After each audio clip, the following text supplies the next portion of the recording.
Hello, everyone. Welcome to the new year. Welcome to Jessica Payne Live. I am your host, Jessica Payne. And here on the show, we always talk about how real is greater than perfect. It is so nice to see you all. This is a special time of my episode. And it's to accommodate a guest I have on today, someone I'm very excited to bring on. First and foremost, I'll let you come in, get seated virtually, as it were. Welcome back to the new year. We have so much to cover today. And we're going to talk about everything from Facebook to, creating conversations to turning conversations into conversions. And, but also some really cool topics like podcasting and all around kind of leveraging the power of going live on social media to create really valuable conversations. So welcome back. If you're watching this on the replay, thank you. And if you're watching this live, we're going to get started. So hey, Christy, quick shout out to you. And it looks like we've got Alfredo as well. Alfredo, thanks for joining us. I'm going to bring on my amazing guest today. First and foremost, you may recognize him. Welcome to the show, Dwayne Richards. Hey, Jessica, thanks for inviting me today. So for those of you who may not recognize Dwayne, I was sort of fangirling for a while, following him from afar. A quick bio is you've got so much under your belt. You're an author. You've taught courses on Udemy. You've got your own highly successful podcast, Com Cafe, and live show, which we're going to talk about today. And not only that, I think in my mind, you've really established yourself as an authentic brand yourself, which might be such a close analysis that you've ever thought about it. But you come across as someone who is smart, you've got integrity, and maybe it's your Canadian roots. But I'm excited to bring you on the show today because I like your style, and I know a lot of people really admire what you do. So thanks for joining us today. Okay. Well, thank you, and thank you for the nice introduction. It's I know what the question. Yeah, I'll wait to let you get into the questions. I love the questions that you've lined up for us to talk to today, and yeah, let's get to it. Yeah, well, of course. So I've got a million questions, but I think the first and foremost one is people would like to probably know where you hail from. You have a really interesting background. And I should mention, you're not only an author or podcaster, but a financial advisor, and you work with all sorts of clients to help bring them more financial stability. What really fascinates me is how you've discovered your niche and how you're really owning it. Mm-hmm. And so my first question is, what kind of got you into your industry, and what inspired you to use social media to help promote what you do? Okay.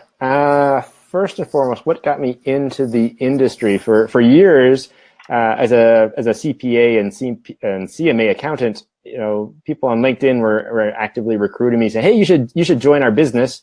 And I said, never say never. I said, I never want to be a financial advisor. Like, I have one. I don't want to be him, and I don't want to sell. I don't want to sell insurance. Right. And then a sequence of events, and here I am 4 years later, and that's what I do. But it has a bigger purpose because it goes back to the mission, and it relates to just not necessarily financial literacy is a buzzword. I don't really like the word. It's just right. Educating people and having them prepared for when life happens. Yes. And I think I sent you a note that life happened to me several times in the course of 3 to 4 years.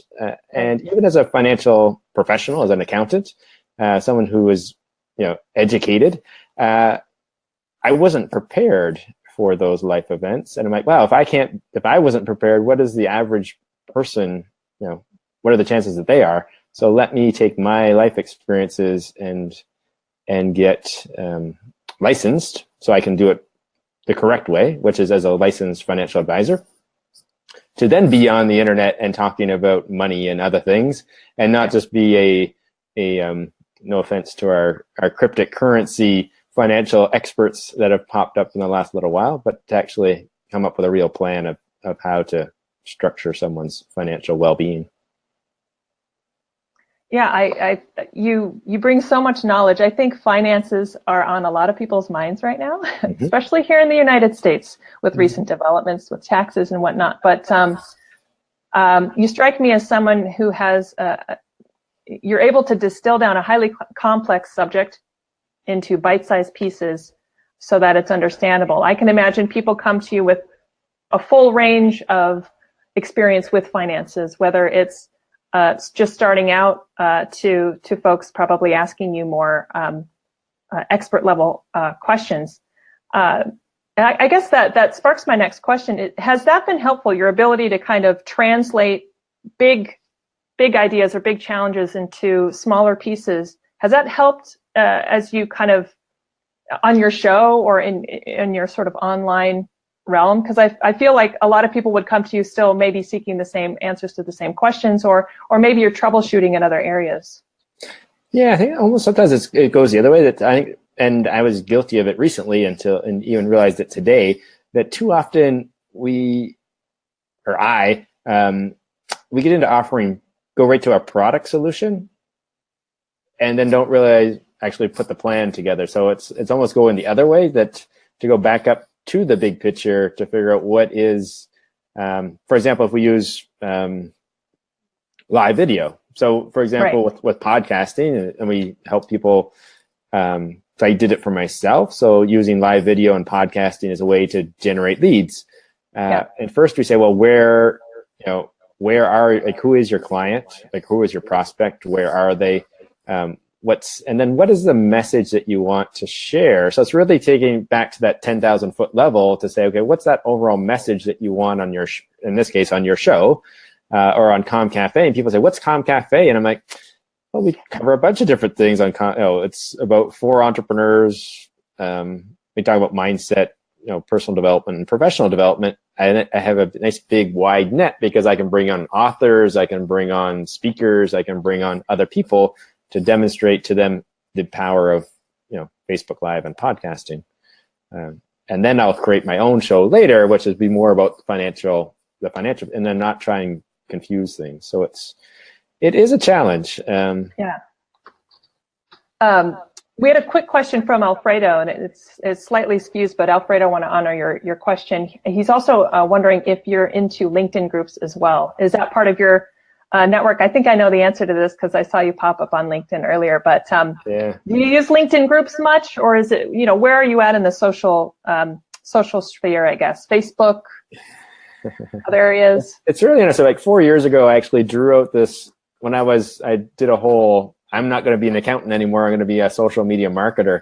That didn't last very long, but I went back to it, and actually I drew out this graphic to say, okay, how does it work? So YouTube, Instagram, LinkedIn, Facebook groups, it's this really nice graphic to understand where all the pieces are. So I have done is in the last 4 years, I've built up from about 100 LinkedIn contacts to about 1,900, and did that really organically and like doing a lot of networking. I've spent a lot of time in Facebook building that up, and now kind of shifting back and going back to LinkedIn a little bit, and actually looking to actually creating like a podcasting or more of a buddy system group, because we talked about the podcast buddies, but it's more about than just podcasting. So looking now to create a LinkedIn group, because I still have coming from the corporate world, I have a lot of contacts in the corporate world who aren't in Facebook. Surprise, surprise, we're in Facebook tonight, but not everyone loves Facebook.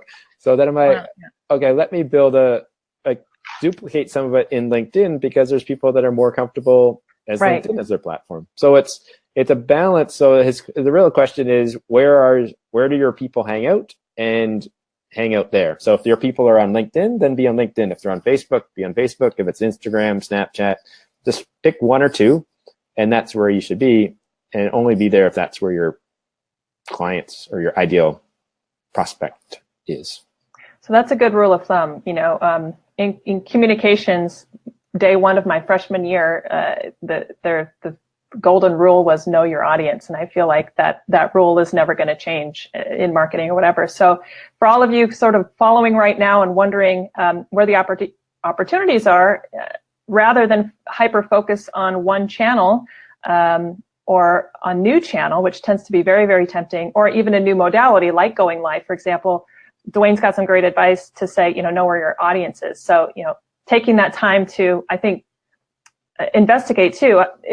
For me, I know some certain channels take a little bit longer in terms of finding whether or not your audience is there. Searching LinkedIn can be a bit disparate at times versus Facebook might yield some better results. So do your homework, it sounds like Dwayne is saying, and try to find where your audience is. But Alfredo, I think the answer to your question is yes, he is in LinkedIn groups. And LinkedIn groups, I think, are improving. There was a time when they weren't. Another question for you, Dwayne, would be, obviously, you've been very successful at making the shift from embracing the social media, but then embracing a new area of social media, which is this whole live element. And we can include podcasting in that. What inspired you to do that? And what advice would you give to folks who might be a little nervous about jumping into something so new? I guess the first answer is having a mentor. So having a mentor to tell you to do it, even though he wasn't necessarily doing it himself. Okay.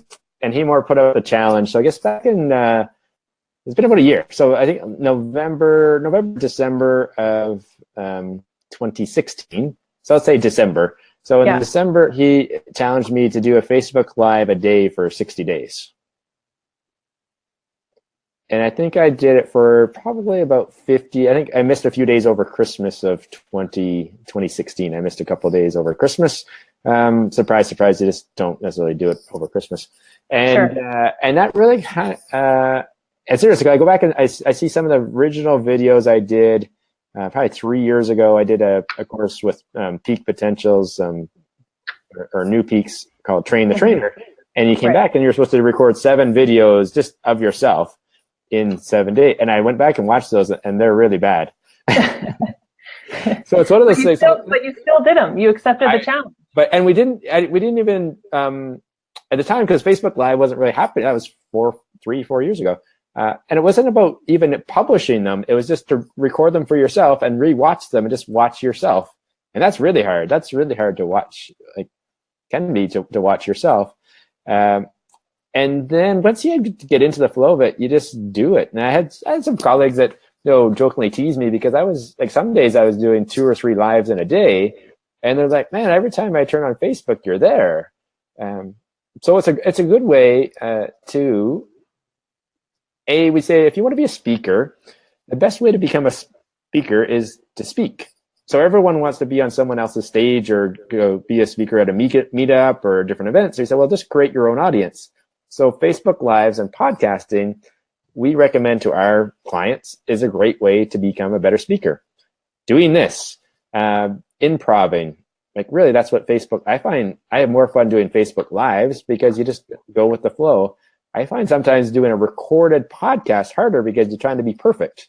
And I love what yours is like. I love this. Agree more. Be real before perfect. Like, you don't have to cut it. You can just go with the flow. It's you hit on so many things that I love. You spot on. I love how you capture that improv. It's sort of like you kind of have to. You can only prepare so much, which I over prepare. Which is another reason I like live is the fact that once you're live, you're live. You kind of have to give it up to what's happening, and you sort of have to leave it all on the field. And I've had lives that have cut out. I've had lives where you can't hear me the entire time, where the other person started to host and it just helped me out and I came back on. So yeah, there is a craziness to this live element that it sounds like you just jumped, it sounds like you just jumped right into it. And so I guess I would encourage others kind of a little nervous about it. There's a way of having to just let everything go in live. It's just do it. It sounds like what you're saying. Just do it. Just try it. Yeah. And then, I'm just about finished reading Mel Robbins' book, the 5-second rule. So if someone's, and the cool thing is now with Facebook, like we love Be Live, but you don't have to use Be Live. Like Facebook itself has built up his own stuff. So you can do Facebook Lives inside of Facebook Live, and just it's if people don't know the 5-second rule, it's just 5, 4, 3, 2, 1, hit the live button, and you just start talking, and and then the really cool thing is when you do it, it's like it used to say, hey, it's just you and I having a conversation. Like Alfredo and other people are technically just eavesdropping on our conversation, but we make it public. Yeah. To really have the conversation to the camera, to say, I'm just having the conversation to the camera and I'm talking to one person. Yeah. And then if you make a connection with one person, because sometimes people are obsessed. I have a lot of guys here that obsess about views and numbers, and I'm like, I don't care about. It's nice to see that someone's watched it, but yeah. So I hear you. I see that a lot from folks who contribute regularly on YouTube. They're really hyper focused on numbers. And to be fair, that this is a great place to just do my PSA. We're all here to generate whatever it is we're to generate: brand awareness, followers for our cause, sales revenue, whatever. But what I'm learning is that at the end of the day, it comes down to the quality of your conversation. So, and again, it's that live element. I think people are way too busy, especially on social media. They go to social media to veg or to check in, but it's certainly not to buy products. So what I've learned and what I've heard other experts say is, spend your time trying to create value, and what that comes down to more often than not is just really solid, real conversations. And that was the premise around communications for results, or Com Cafe. Yeah. So it's Com Cafe, but our company is communications for results, and it's about having conversations on different platforms, but with a desired outcome. So, but identifying up front, what is your desired outcome? So, for example, like if you got a minute, I'll explain my concept of when you come on my show. It's a little bit different because it's we have a desired outcome. So what do we want to achieve? We establish that. I have like 1 or 2 starting questions, and then we just have a conversation that, based on your answers to the first and second question, that's where the conversation goes. So it freaks some people out because they want a whole, like, some people haven't come on my show because they want a list of like the 10 questions I'm going to ask them. I'm like, I don't know what I'm going to ask you yet because I don't know how you're going to answer the first question. Depends how I feel. Depends how you feel. Like it freaks people out because they really want to have control over where the conversation is going to go. And I'm like, but that's not really a conversation. That's me interviewing you or interrogating you. And I'm like, I don't want to do that. Yeah. And knowing the difference between when an interview is appropriate, like if you're an expert on Bloomberg, versus what really should be expected in a Facebook Live. People want to see, people will tune into CNN to watch CNN. What they expect on Facebook Live is a casual conversation, just like you were saying, people sort of eavesdropping. Yeah. Yeah. Or like if it's a training, it's a different, like if I advertise that, hey, I'm going to have a training, but people don't want to like get trained by me. They want to know who what makes me get out of bed in the morning. Like what makes us tick, why I'm good at what I do, because I care. Different things like that. It's and Facebook is, and I think a lot of people get turned off by the other piece. So it's really being like, figure out what you want, own your brand, and then just build it. Yeah. One thing I've noticed in terms of folks that I enjoy watching is people are very generous in live streaming. It's something I haven't necessarily seen on other social media channels, but there's something really interesting happening with Facebook Live, I think, and maybe it's because a lot of folks embracing it are coaches or experts in a certain field, and they you can tell the ones that understand live is a little bit more about an exchange of knowledge. People are incredibly generous. I've just asked flat out questions, and on any other platform, I think folks may have held that information, but people are more than generous with information. And that's something that I can really only say I've experienced. Every now and then you get a YouTuber who's really generous with their time, like Roberto Blake comes to mind. He's incredible with his communities, and even on his comments on YouTube, he'll answer like almost every single question with a thoughtful response. But something really cool I think is happening with Facebook Lives, and maybe it's because these conversations are real time, the quality is there. And I don't know if you've noticed the same thing. Yeah, like I was like I'm in one of Joel Combs, one of his groups, and that's where I learned about Be Live, and he shares like a lot of stuff in his different groups as well. That it's pretty amazing that the content that the guys that really they aren't, it's not the scarcity mindset. There's like, I'm going to share so much good stuff that you're going to buy my program from me later, because they're like, if this is what I give away for free, imagine what's behind the curtain. Right. And a lot of times behind the curtain is exactly what they shared. It's just that then you can watch it at your own pace. I agree. Yeah, it's sort of like and it's our responsibility too, I think, as hosts of Facebook Live, if, do exactly what you say you're going to do in the show. You can totally be transparent if you're running a promotion or whatnot. I think people are smart. They're going to understand that you have a purpose to being here, but it sounds like, keep your promises that you make, and value is kind of the thing to shoot for. We kind of touched on it, but I'm curious, is there a positive trend you're seeing right now in terms of whether it's podcasting or live content in general? I think it's part of what you just said, is that more coaches are using it so that people can learn about who they are and get a taste for what they offer before you have to buy. Right. So I have a number of colleagues here in the Toronto area that are embracing and doing more. It's still marketing in some cases. So it's doing Facebook Lives to help promote. For example, I bring authors onto my show. So we bring authors on because someone's just come out with a brand new book, and guess what? You've written a book, but no one still doesn't know who you are. So then come on to the Facebook Live and have a conversation about what your book is about, and then we can put a link to where people can get your book.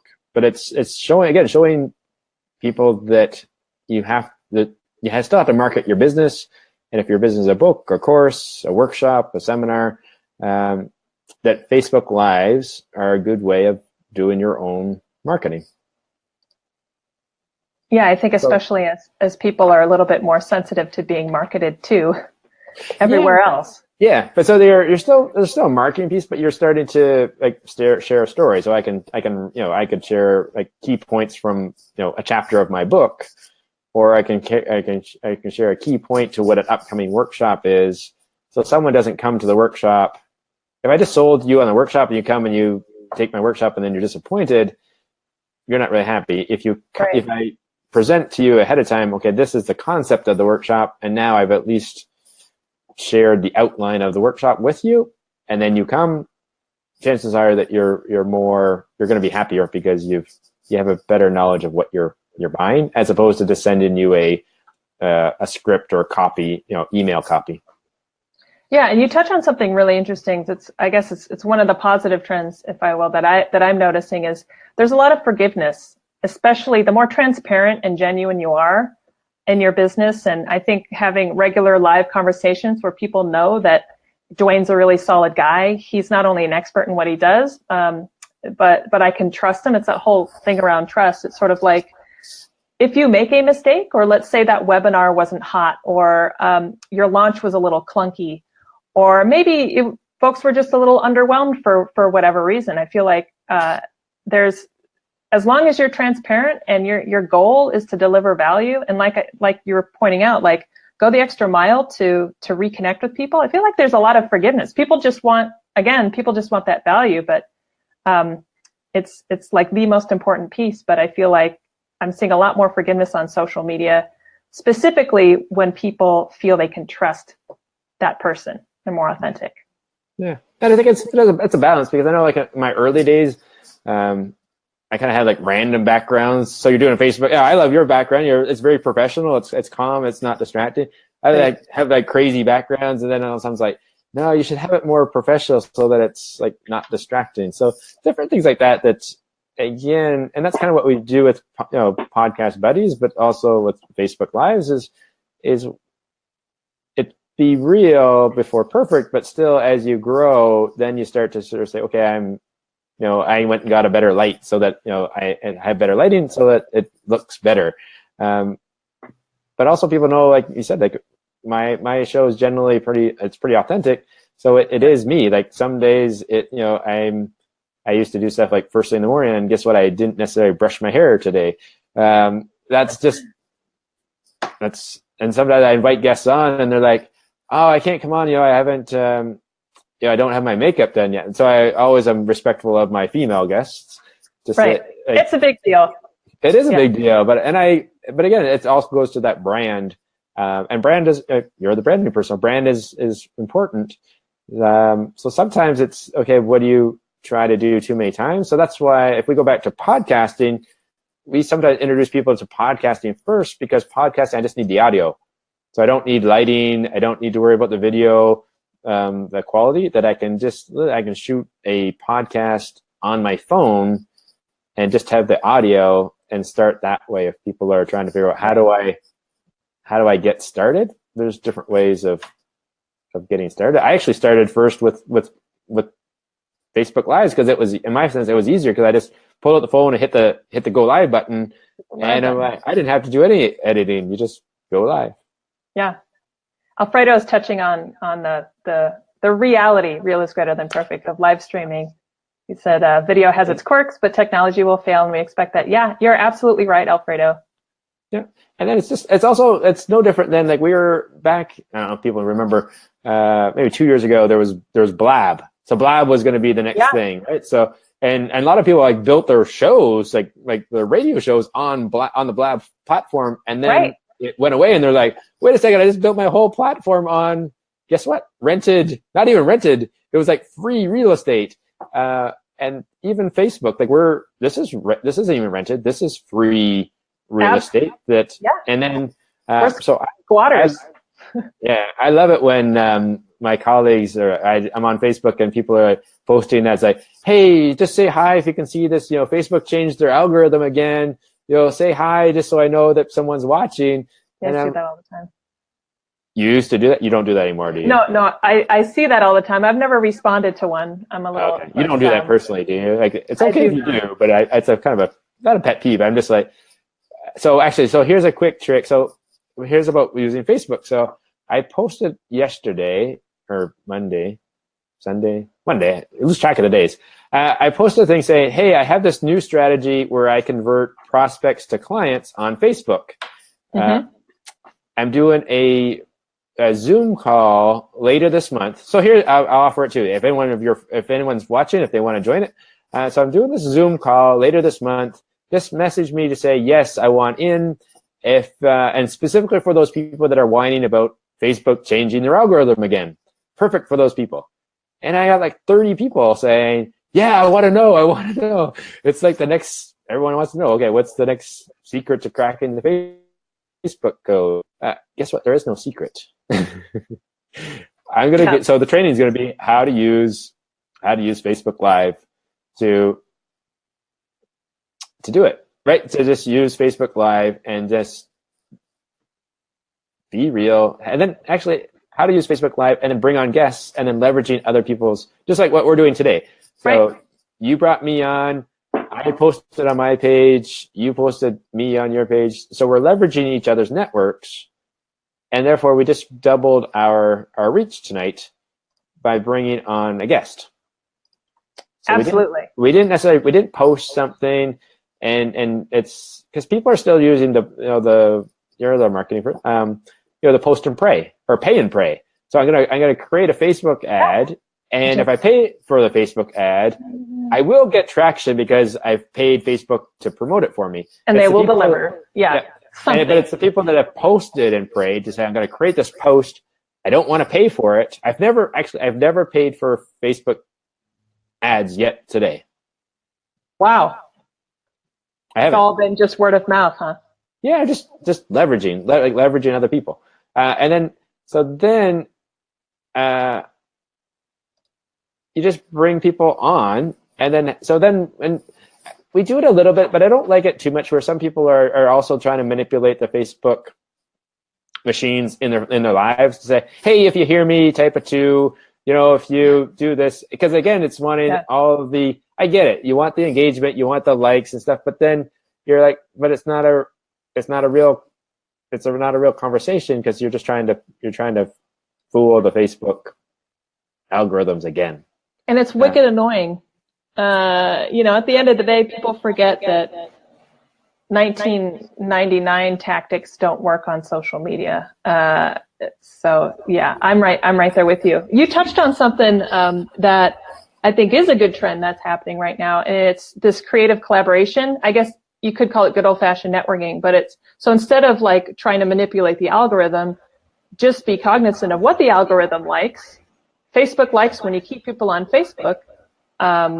What I have found in terms of good old-fashioned networking is finding other kindred spirits who happen to have a network that's similar to yours or touching your industry, bring them on the show.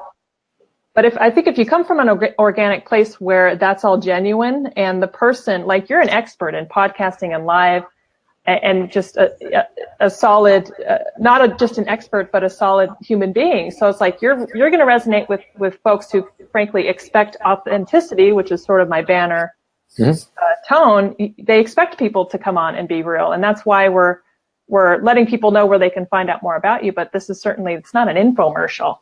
And it is real. So these are my books that I read, and my girlfriend read hers. Real? And, but someone said, "Hey, are those real books?" I'm like, "Yeah, they're real books." It's it's not like smoke and mirrors, but I think you hit on something.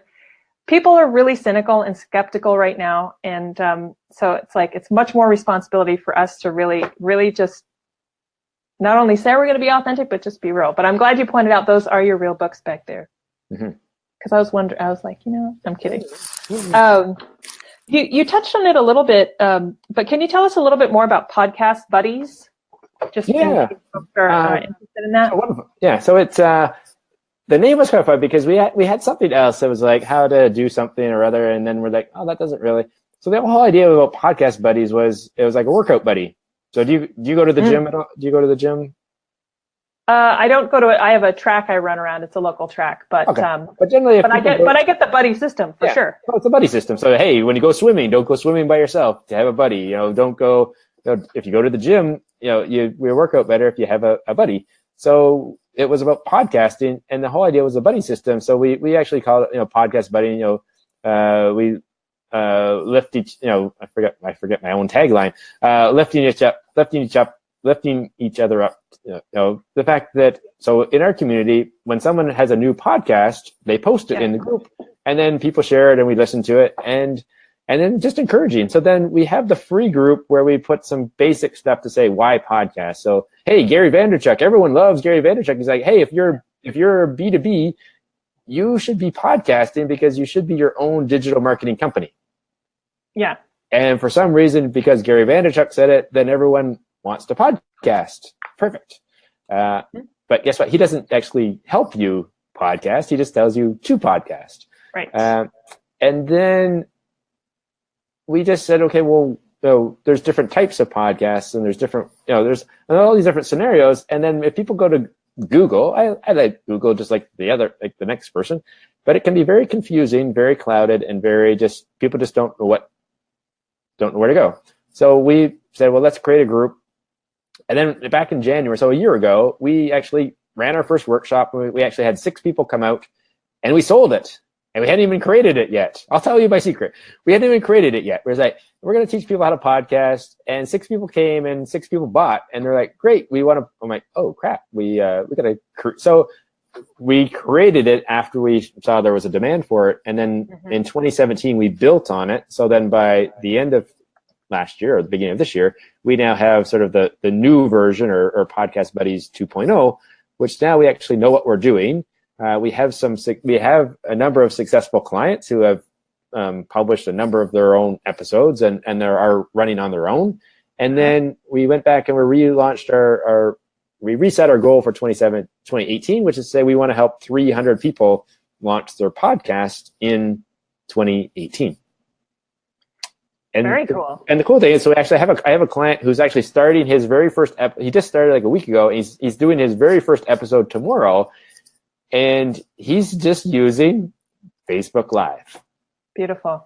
And then That's we're all going you to, need. after it, we're going to show him how to download it and do whatever he needs to do with it to get it up, put it on a host site and get it to iTunes. But we're like, we don't care about doing all that right now. Just shoot some episodes. And once you have some content, then we'll show you how to do step one. And he's super excited. He called me just before the show and he's like, okay, I'm doing my first interview. And he has he's getting like 300 views on his Facebook Lives already. And That's he's great. super authentic. It's his name, Yeah. Mike Kent. It's Forged by the Fire. He is actually recording his Facebook Lives in his furnace room.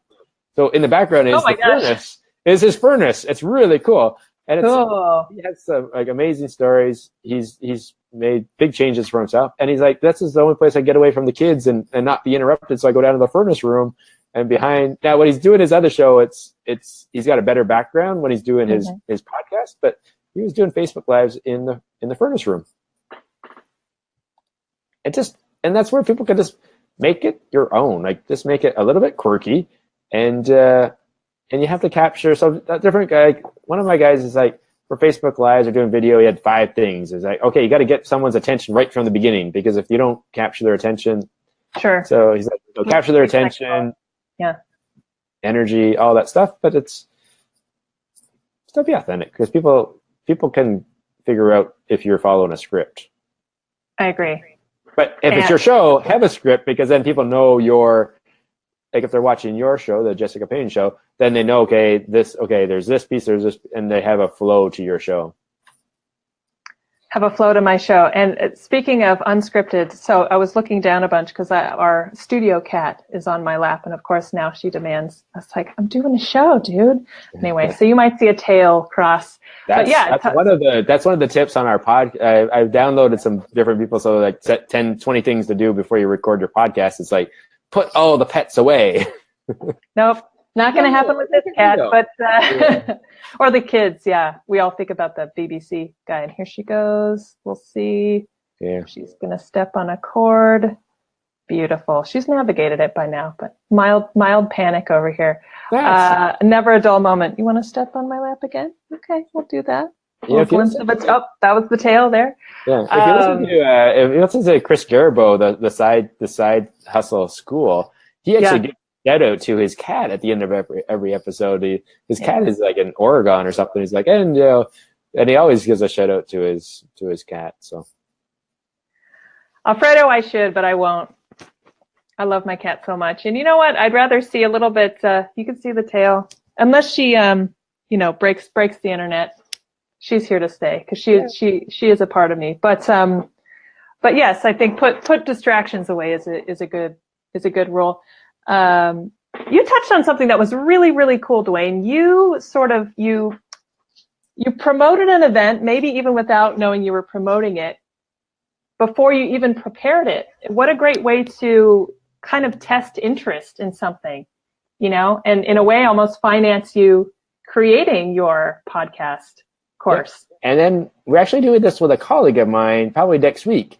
So we've posted this thing about someone here. When a friend of mine said, one of the financial products here in Canada, she's like, that's a scam. And I'm like, really? Like that's been a product forever in Canada. And like the banking industry is built on that product. So I don't think it's a scam. Right. It may not be for everyone. And so we had this whole chain and one of my colleagues came on. She's like, oh, I'd love to have you on my show. I'm like, sure, I'll be a guest on your show. And then I direct messaged her and say, hey, okay, what's your, she's like, oh, I haven't actually created the show yet. Yeah. Like, awesome. So then I said, well, why don't you come to be a guest on Calm Cafe? And she's like, well, what would I talk about? I'm like, well, let's talk about your upcoming show, to then put a feeler out on someone else's show to say, is there a market for your show? Like it's called, is there a market, or is there, in this case, is there an audience for this topic? So she's probably going to be on my show next week. And we'll talk about what her new upcoming show is. So that's what we tell people is like, actually, so I'm doing this. I didn't do this much last year. But now I'm doing it. I'm going to do more of it this year, aiming for like one a week, maybe, is to be a guest on other people's shows at least once a week, because I've done it so much last year where I had people on my shows. So why not ask to be on other people's shows? Yeah, it's it's good old fashioned PR, really, it's smart because we're only as powerful as our networks at the end of the day. So it goes back to that creative collaboration. I think as long as it's a mutual decision, and at the end of the day, you coming on adds value as a guest to viewers. It's like a win-win situation. Yeah. And I'm looking forward to Thursday. So today's what, Tuesday, Thursday? I'm having Daniel Gaffin come on my show, and he runs a podcast called Can I Pick Your Brain? And he's actually just hit 150 downloads. And his podcast is ranked like one of the top 20 podcasts on iTunes. And he's come up with a brand new book. So he sent out, and he's actually on like 10 podcasts like this week alone. So he's had a successful podcast. He said the big names on his podcast, and then he's like, wait a second. Okay, I'm going to come up with my book. So he literally put out feelers, and he booked himself on, I don't know, like 50 podcasts. Yep. And because he's built up enough presence from his own show to get to be a guest on other people's show, like, sure, I'd love to have Daniel on my show because he's going to promote my show to his. So it's really, so again, people are looking. So again, here's one last tip. Well, not one last one, but as a quick example, I did this. I was going through Facebook. So here's how I use Facebook if someone's watching, they want a quick tip.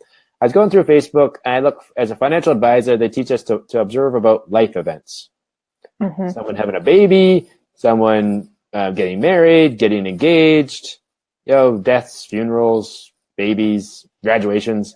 So someone in my face, he put an announcement saying he just got engaged. I'm like, oh, congratulations. So I go to his Facebook page, and there's a picture of him and his fiance, and then on his Facebook cover is his brand new book called The Introvert's Edge. And I'm like, oh, really cool. So I sent a message to him, hey, Matthew, and I thought I had met him through somewhere, and it turns out I didn't. I had never met him before in my life. I said, hey, congratulations on your engagement. Hey, I love the book. I'm also an introvert, so I'd love to have you as a guest on my podcast. Mm-hmm. And he came back and he said, yes. I'm like, cool. So then, kind of like what we did, 15 minutes before we do the podcast, we're on chatting. I'm like, yeah, just curious, I was like, well, I always pick like one little podcast a week to go as a guest, because I know there's always people like myself that where I was 10 years ago. So I always give other people a chance. So it's like, your podcast was my little podcast to pick this week. I'm like, oh, that's awesome. And then we did this interview. So it's like, if people go to Com Cafe, it's episode 51 with Matthew Pollock, and he's an Aussie based in Austin, Texas, and he's one of the top business coaches he's doing about 6 figures a month in coaching people. And if you listen to that podcast, it's a little bit of self-promoting, but I guess that's okay. If you listen to the podcast, he'll actually teach you why he does not follow the Gary Vaynerchuk product launch formula. He actually talks about in that episode, we talk about the Netflix approach to podcasting, which was something contrary to what we kept telling all of our podcasting students. We're like, okay, you got to have new content. You got to record a new podcast, new content. Every week, record a podcast. And then he's like, no. He's like, I don't want a full-time job. I'm like, what? No, I don't do that. I'm like, what do you mean you don't do that? No, I don't. He does not do that. He goes into the studio and he records a block. So he did this 3 years ago. He went in, and over the course of time, he recorded 25 episodes. Yeah. 12 episodes of training, 10 episodes of guests, and like some other 25 is his series. And he put it up and he left it there for 3 years. No new content for 3 years. He does a live TV show. So, hey, you come on like today, just like what I did. Hey, Jessica, I interviewed this guy named Matthew Pollard, and he's really got this really cool thing about marketing. It's episode 52 of the Com Cafe. So people go listen to 52, and then people go and listen to all the other podcasts, and then they're sitting there waiting for new content, and no new content comes. Right. So they go to his website, and there's some blogs, and again, no new content on his website. And they're like, what the heck? I really like this guy. They pick up the phone, they call him, and he books one-on-one coaching. Yeah. And as a result, enough. he doesn't do, not for everyone, but as a result, he then just spent the last 2 years writing a book and building a whole new content. And then he's launching that new content, launching the new podcast. And then he goes and lives life for a year doing one-on-one coaching and some other stuff, but he's not crunching. He crunches a lot of content all at once, and then he publishes it, and then he just lets it, he builds the funnel, and then people go through the funnel. And it's really where he's like, product launch is like, you got to launch a new product, you got to launch another product, got to launch another product, got to launch another product. And he's like, no, that doesn't work. Yeah, you're touching on something. I love that it's not the anti-Gary Vee, but it's refreshing to hear another approach. Another approach. I'm actually a huge fan of front-loading content, which is what I call it. So it's sort of, you build the content, you publish, and then you repurpose. Because at the end of the day, and I think especially for folks who are interested in maybe creating a live show or creating a podcast, like anything new, you may embrace it, but then all of a sudden you pick yourself up and you realize, I've just assigned myself a dog of homework that I have to deliver each day or each month. And that's why we drop off, right? It's like learning a new exercise routine. So it's, I don't know if you share that experience, no, but I'm guilty of it because I have probably 5 podcasts in the queue. So one of the guys, I thought, I'll be honest, I thought I'd already published it. And he just sent me a message yesterday. He's like, hey, just a heads up, Happy New Year. Just want to know when you're publishing that podcast. And I'm like, oh crap. Not a bad thing, because he's like, once I publish it, he'll promote the heck out of it to his audience, which is good for me.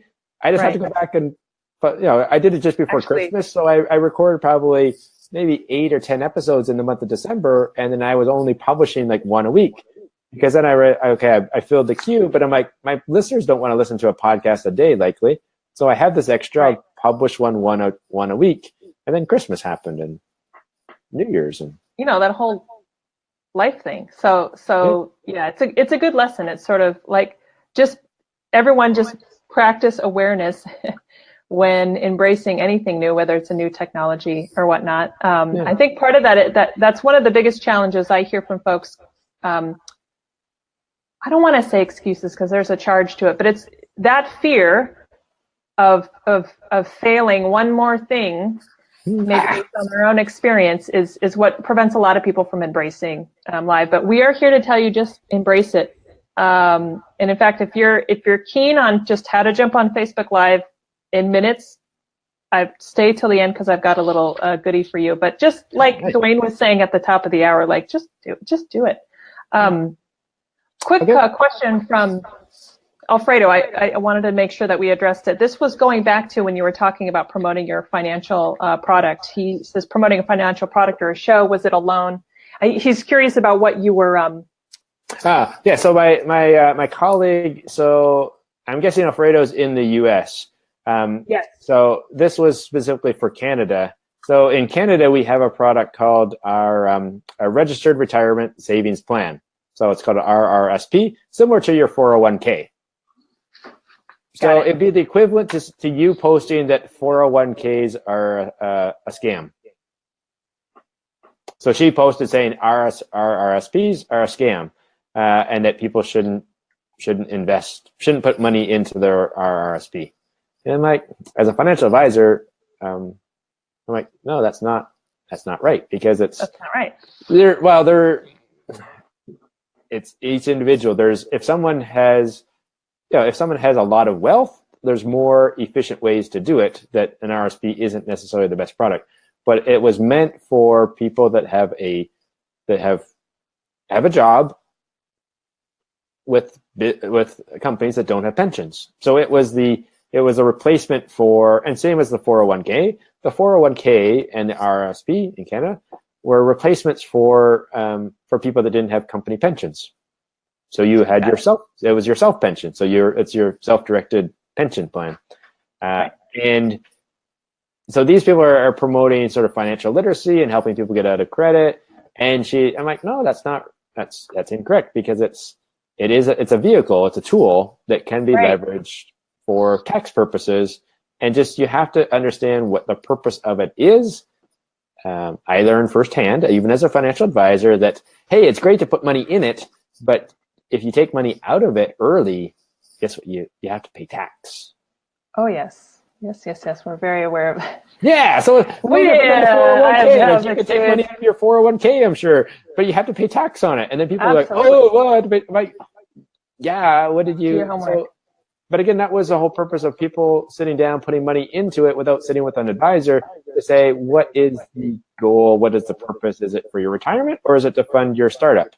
If it's to fund your startup, you're going to have to pay tax on it. If it's to fund your retirement, you're going to take money out later when you're not making as much money and the tax rate is less. So it's the importance. That's why, as a quick tip, as a rant, this is what I love about Facebook and podcasting, because you can get excited about when go off. Topic. It's like cryptocurrency. Right. Everyone wants to be their own financial advisor now. I'm going to get into cryptocurrency. I'm going to take my money. I'm going to take money out of my mortgages. I got to mortgage my house and go into Bitcoin. And then we're like, yeah, I mean, it's just like any new trend. But then we're going to complain later when our spouse leaves us and my kids don't like us because I don't, we don't have any money for the college fund anymore, and I don't have a house because I technically I went to Las Vegas and I put it on red. Yeah. Because I wasn't educated. I wasn't educated on cryptocurrency. My neighbor was making money and he told me to join this company, and now they don't exist. And guess what? It's not insured. Right. Brent, it's a final. All I have to say are two words: Beanie Babies. I'll just there. I like fidget spinners. Did you guys have fidget spinners down there? Oh yeah, it's still roaring hot. I mean, I'm sure the kiddos have already moved on to something else. But yeah, I mean, you can buy them at the dollar store for $1. CVS, once it's in CVS, it's like it's good. I know we're hitting near the top of the hour, and I've got a few more questions. One is, have there been any big surprises or aha moments? Because you connect with a lot of people, so whether it's through the podcast, or being interviewed, through your own community groups that you run, is there a special story or maybe a moment that sticks out in your mind in terms of it's almost like made possible through live conversation that you think of? What's amazing is that by having a show, generally people say yes. So as an example, I probably last year, probably about episode 30 of my podcast, there's a guy who's actually, are you familiar with T.R. Becker, Secrets of the Millionaire Mind? Oh, yes. Yeah. So T.R. Becker's program with Peak Potentials. So Robert Riopeld was the very first Peaks trainer. So when T.R. Becker decided, okay, I'm going to have people train my program, Robert Riopeld was the very first person to get trained by him. And then Robert's been a trainer of his for like 20 years, and he still is a trainer. And I've met him personally, and he's Canadian. He's from Edmonton. And we have common connections. So last year he came out with a book, and he was getting ready to do his book launch. He sent out all these emails. Hey, I'm doing a pre-launch. Can you buy my book, or can you buy like a case of my books? And I'm like, I'd love to support you, Robert, but I have a better way. How about you come on my show and you could talk about your book? So he came on the show, and we actually on the show, some of my contacts came on, and he put a link. Hey, if you go here, you can order my book. I'll send a signed copy. And then one of the women on the show, she went and bought it. And then he has like a online machine, and like starts dinging. He's like, hey, a sale. And then we congratulated the person online that she bought a book. So we proved on the point that Facebook Lives work, because we actually did moved from a offer to call to action to a closing a sale, all in the course of the Facebook Live, which is really cool. And then I posted it, and then people were like, hey, how did you get, people who know him, like, how did you get Robert to be on your show? And I'm like, I just asked him. Because I have a show. Right. Because I have a show, I have something to invite him to. So other people were like, oh, are always asking for something. And I was giving him, and I asked, but my ask was a give. I was asking him, I love would he that. like to be on my show? And my ask was really a give, because I'm giving him the opportunity to promote himself to my audience. I love that. I think it's just what a great way to conduct yourself. I get a lot of questions about like more brand personality wise, people, especially if they're embracing social media for the first time or live. And, you know, a lot of coaches, consultants don't have social media experience or even marketing experience. So this is a great rule to highlight for them too. It's sort of, instead of ask, give. And you start out from a place of, I always say you try to start from a place of service, and that might be a little woo woo for people, but it really is. Or pay it forward, right? Is kind of the same. Yes, I've gone back to that. Actually, it's to be, one of the intentions is to be of service through teaching. Right. So rather than just be of service, because I'm like, oh, okay, yeah, I can be of service, but how do I, then just one extra piece to it, how to be of service. So for example, I'm of service by teaching people how to podcast or how to use live video, as well as then the other piece is teaching them about money and the whole financial wellness, as opposed to financial literacy, because I don't necessarily like the financial literacy, because we talk so much about financial literacy and people don't actually know what financial literacy means. Right, and it almost implies that you're illiterate to need to be literate. But and everyone, like the wellness, I think has much more promise to it. Value, be of service through teaching. I love that. So one last question for you, Dwayne, is because teaching, I think, is a big part of how you've really grown your own brand, and maybe that's why organically why you have such a solid, the trusted brand. I know that you've taught you've been on Udemy, which for those who don't know, that's the highly popular e-learning platform. I would imagine that more than half your conversations are you literally teaching someone something. Can you talk about the power of, what is it like now to sort of use something like social media to teach specifically? Is it more difficult? Has it made your job easier, harder? The Udemy piece is really interesting, and we'll make an offer related to Udemy before we go today. Remind me, because I actually have stuff that's good for U.S. or people around the world. So the really cool thing about Udemy is I work with a partner, and they're really raw, because that was when I was still learning about like how to use video, how to talk to the camera, not be nervous, even though you're talking about something that you know really well. And then because it was trying to be scripted, because we're trying to script it to be for a course. So the really cool thing is that now the 3 courses on Udemy, I have, I'm up over 20,000 students. And the amazing thing is, like, there's people like in India. And then I had this girl message me, and she's in Turkey, and she's like a 2nd-year engineering student in Turkey. And she was asking me these questions because she took my financial advising, like the 4 fundamentals of financial planning. And she took my course, and then she sent me a message, and we actually have this conversation where someone actually reaches out, and she's in Turkey. I'm like what other way would you be able to find a student like around the world? So Udemy, or in this case, like Facebook even, is social media is a way to make yourself global. I mean, there really is no geography. I mean, I guess in your world, it would be knowing where your client is based. Obviously, the rules around finances will probably be different, but in terms of connectivity, the sky's the limit, really. Yeah, so we just created things. So as an example, my true business as a financial advisor, I'm only licensed in the province of Ontario in the country of Canada.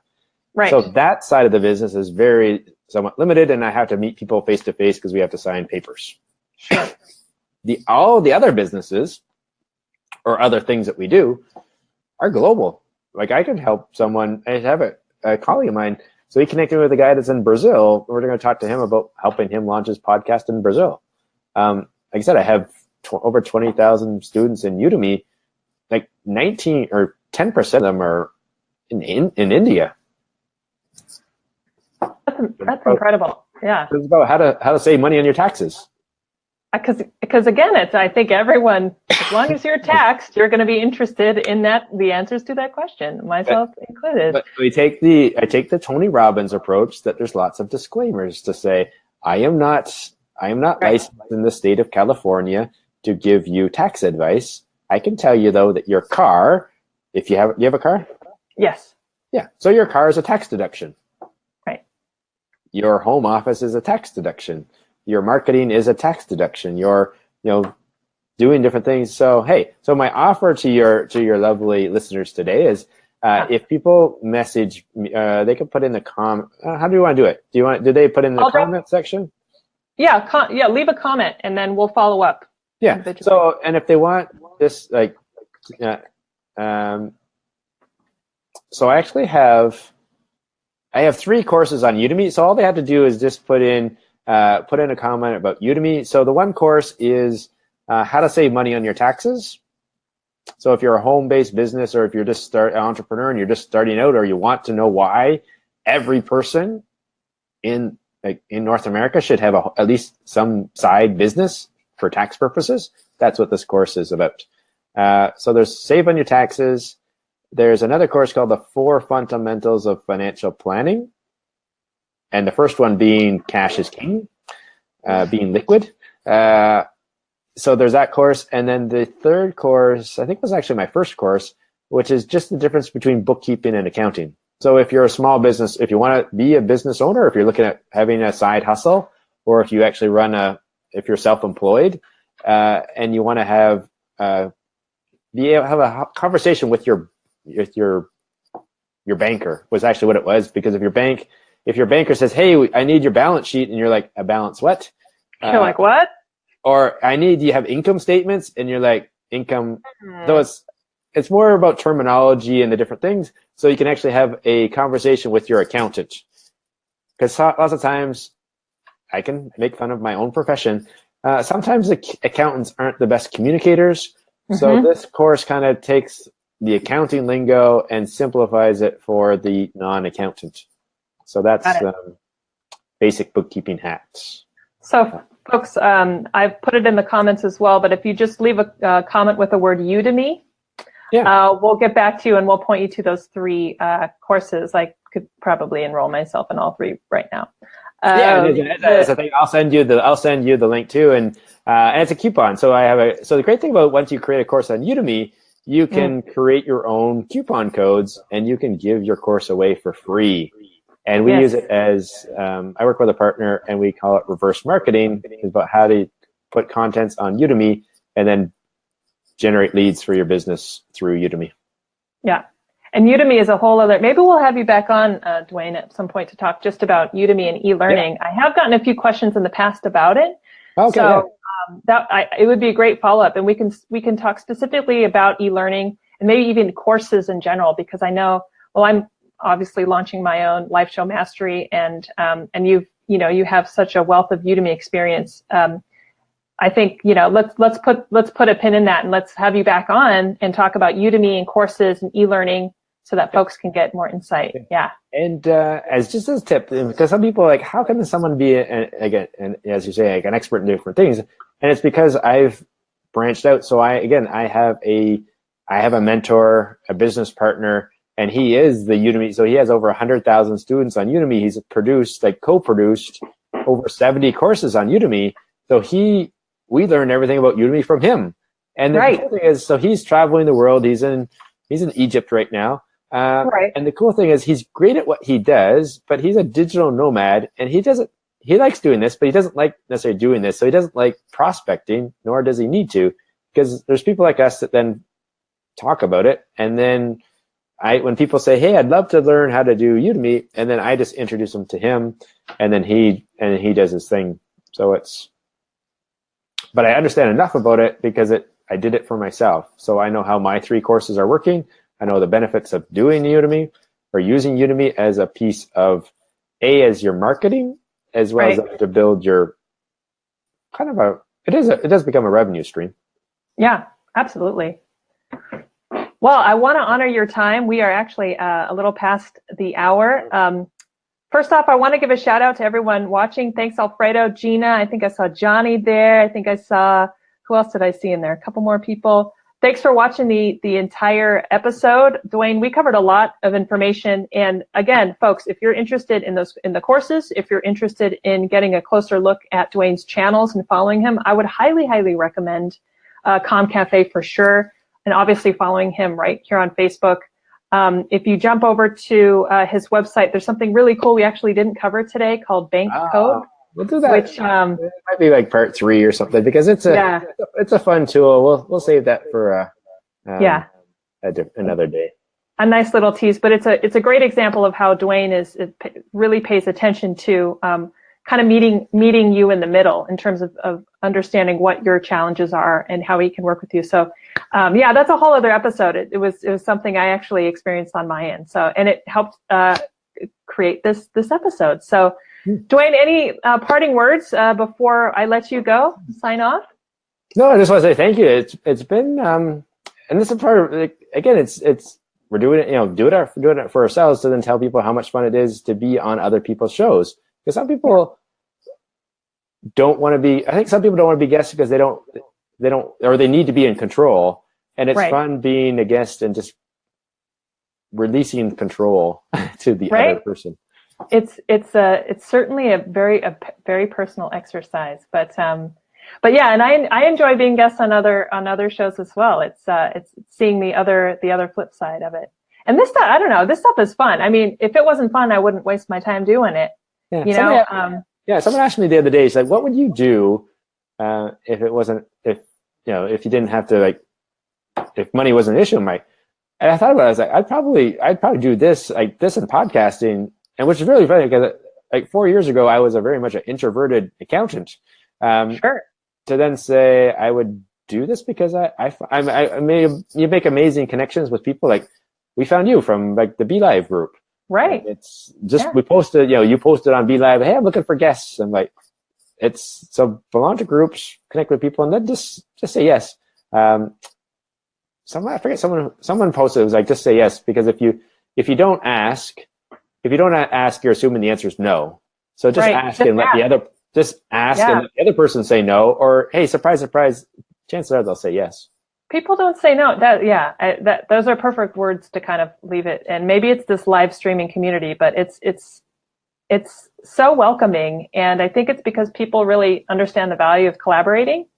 And to have experienced that is certainly what keeps me here. And it sounds like what keeps you here doing it. Yeah, it's fun. It's fun. We wouldn't be doing it if it wasn't. So, no. Well, I'll let you sign off, Dwayne. I'll give you a fond farewell. And then, folks, if you want to stick around for a few minutes, I'll just cover a few other things. But join me in thanking Dwayne. Have a great night. You're a few hours ahead of me. So thanks so much for coming on, and we'll see you soon. Thank you. All right. Thanks, Dwayne. Yeah. You Bye-bye. too. Bye.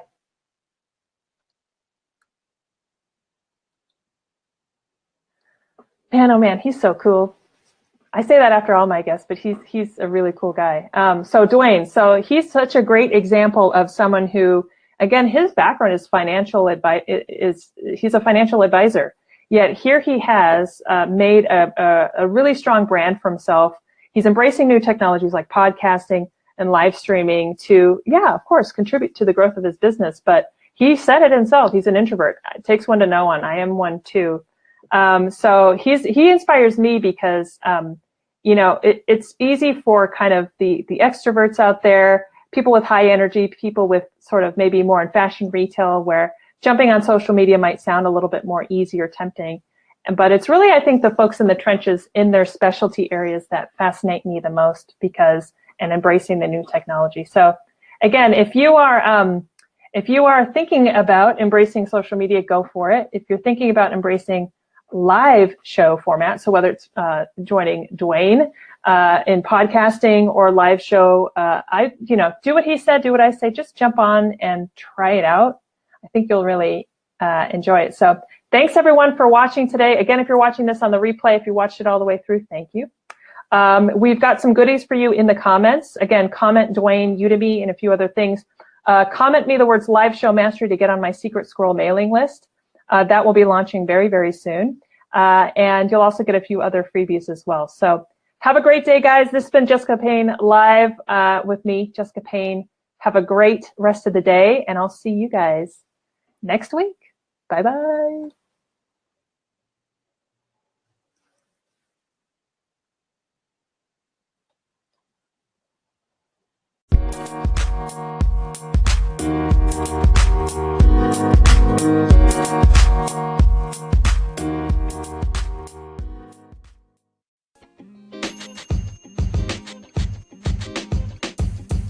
The podcast you just heard was recorded with Anchor. If you want to make your own, download the Android or iOS app completely free from anchor.fm/podcast. That's anchor.fm/podcast.